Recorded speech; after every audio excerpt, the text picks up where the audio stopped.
Timnas Indonesia resmi tergabung di Grup F Piala Asia AFC 2027 bersama Jepang, Qatar, dan Thailand. Piala Asia 2027 sendiri akan diikuti oleh 24 negara dan menjadi edisi ke-19 turnamen sepak bola paling bergengsi di level Asia. Keikutsertaan Indonesia kali ini melanjutkan tren positif perkembangan tim merah putih di level Asia. John Herdman menyambut positif hasil drawing tersebut dan menilai grup yang dihadapi Indonesia akan menjadi tantangan penting dalam proses perkembangan tim menuju target jangka panjang. Meski banyak pihak menilai grup F sebagai salah satu grup terberat di turnamen, Herdman menegaskan bahwa setiap grup di level Asia memang memiliki tingkat kesulitan tinggi.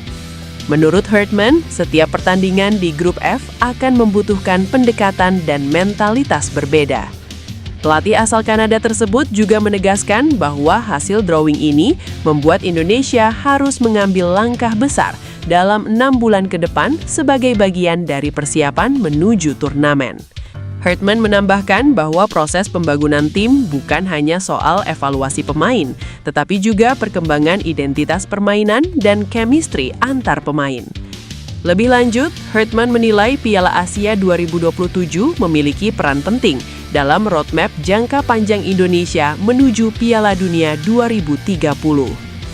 Piala Asia sangat penting dalam tujuan jangka panjang Indonesia, karena kita harus mulai terbiasa bermain di luar Indonesia. Ini adalah langkah penting yang harus kita ambil, pungkasnya. John Herdman panggil Pascal Stroik ke Timnas Indonesia demi lolos perempat final Piala Asia 2027. Timnas Indonesia rontok di babak keempat kualifikasi Piala Dunia 2026 zona Asia. Selain lini depan, pertahanan menjadi salah satu titik lemah skuad Garuda. Terbukti dalam 2 pertandingan, gawang Timnas Indonesia kawalan Maarten Paes kemasukan 4 gol. Untuk menguatkan lini pertahanan, John Herdman bisa mendorong PSSI untuk menaturalisasi bek milik Leeds United, Pascal Stroik. Bek 190 cm ini sedang garang-garangnya bersama Leeds United. Semalam, ia mencetak assist atas gol tunggal Leeds United ketika bermain 1-1 dengan Manchester United di pekan ke-20 Liga Inggris 2025-2026. Sejatinya ada 2 tanda-tanda Pascal Stroik berpotensi membela Timnas Indonesia. Medio September 2024, petinggir Football Premier Danny van Laar membocorkan Pascal Stroik sudah diizinkan membela Timnas Indonesia. Meski begitu, tak diketahui secara pasti siapa yang memberi izin di sini, entah orang tua atau keluarga besarnya.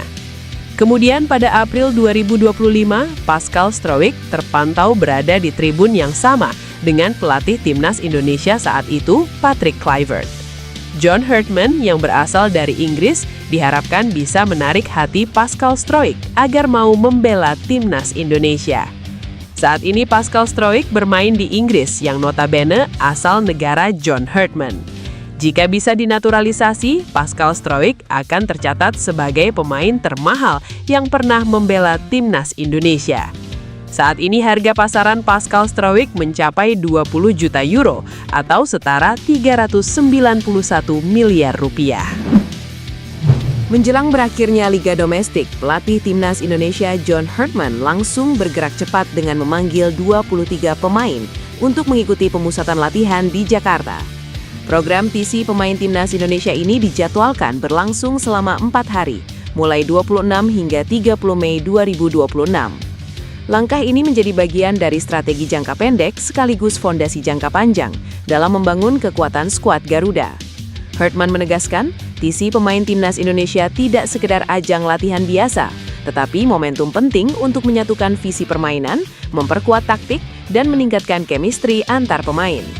Program TC pemain Timnas Indonesia ini juga menjadi bagian dari persiapan menuju Piala Asia 2027 yang akan berlangsung pada 7 Januari hingga 5 Februari 2027.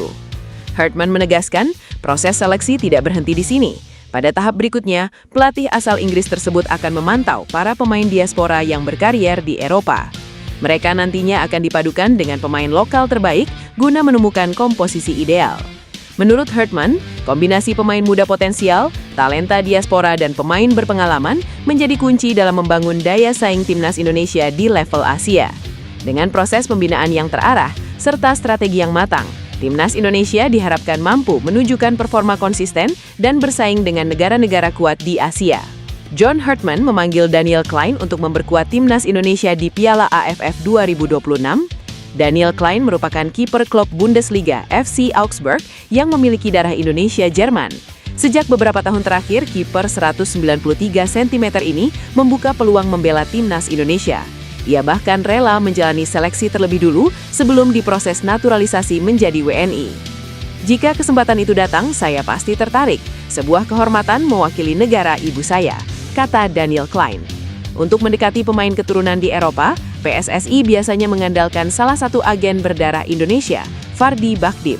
Menurut pengakuan Daniel Klein, ia sempat dihubungi Fardy Bakhdim. Kontrak Daniel Klein bersama FC Augsburg berakhir pada 30 Juni 2026. Mantan kiper timnas Jerman U15 hingga U19 ini tidak mendapatkan perpanjangan kontrak dari FC Augsburg. Jika Daniel Klein memilih melanjutkan karier di Asia, khususnya di Asia Tenggara, peluangnya membela timnas Indonesia di Piala AFF 2026 terbuka lebar. Namun harapannya, Daniel Klein tetap berkarier di Eropa. Pengalaman berkarier di benua biru dijamin akan meningkatkan kualitas Daniel Klein sebagai penjaga gawang. Ketua Badan Tim Nasional Sumarji menyatakan saat ini sedang penjajakan dengan calon pemain naturalisasi timnas Indonesia Luke Vickery. Pihaknya pun sedang mempertimbangkan untuk proses naturalisasi pemain tersebut. Sebatas informasi, Vickery saat ini berkarier bersama MacArthur FC di Liga Australia. Pemain yang lahir di Hawaii, Amerika Serikat pada 25 Oktober 2005 itu biasa bermain sebagai winger. Pemain itu sebenarnya ada level internasional usia muda. Vickery sempat membela Australia U19. Dia tetap bisa dinaturalisasi dikarenakan belum memperkuat tim senior. Sumarji mengatakan saat ini belum ada proses signifikan terkait pemain tersebut. Nantinya dia akan berikan informasi terbaru jika proses naturalisasi Luke Vickery berjalan. Sebelumnya, timnas Indonesia dikabarkan akan menambah 2 pemain naturalisasi untuk memperkuat komposisi tim. Namun dia menegaskan fokus pihaknya untuk tahapan naturalisasi Luke Vickery lebih dahulu. PSSI mengungkapkan pelatih timnas Indonesia John Hartman tak gentar melihat timnya kembali satu grup dengan timnas Jepang di Piala Asia 2027. Meski skuad Garuda punya kenangan pahit dalam 3 pertemuan terakhir kontra Samurai Biru, Hartman datang dengan modal psikologis yang berbeda. Hasil drawing menempatkan Indonesia di grup F bersama Jepang, timnas Qatar, dan timnas Thailand. Namun situasi itu disebut tak membuat Hartman panik ataupun mencari alasan. John Hartman santai saja, jadi kalau pelatihnya santai saja, tidak ada cari-cari alasan untuk ini itu, kata Arya Sinulinga. Sikap tenang Hartman bukan tanpa dasar. Saat masih melatih Kanada, pria asal Inggris itu pernah membuat Jepang tumbang 2-1 dan Qatar dengan skor 2-0. Catatan itu menjadi sinyal Hartman tahu cara menghadapi lawan-lawan elit Asia. Arya menilai optimisme sang pelatih menjadi energi penting bagi tim. Indonesia akan langsung menghadapi Jepang pada laga pembuka grup F di Prince Abdullah Al Faisal Sports City Stadium di Jeddah, 11 Januari 2027. Setelah itu, Garuda dijadwalkan melawan Qatar dan Thailand untuk memperebutkan tiket ke fase gugur. Performa Dean Zandbergen tengah jadi perbincangan hangat di kalangan pecinta sepak bola Indonesia. Penyerang berdarah Indonesia itu dinilai layak segera dinaturalisasi untuk memperkuat timnas Indonesia. Desakan ini datang dari pengamat sepak bola nasional, Roni Pangemanan. Ia menilai, krisis striker di skuad Garuda harus segera mendapat solusi konkret. Dalam waktu dekat, timnas Indonesia akan menghadapi berbagai ajang penting sepanjang 2026. Namun lini serang masih menjadi pekerjaan rumah yang belum terselesaikan. Hal ini terlihat jelas saat tampil di FIFA Series 2026 lalu. Ketajaman di depan gawang masih belum konsisten dan kurang menggigit. Disinilah nama Dean Zandbergen mulai dianggap sebagai solusi ideal. Bersama VVV Venlo, Zandbergen tampil impresif sepanjang musim ini. Striker berusia 24 tahun itu sudah mencetak 11 gol di Liga 2 Belanda 2025-2026. Bahkan, ia baru saja mencatatkan hat-trick saat menghadapi SC Cambuur.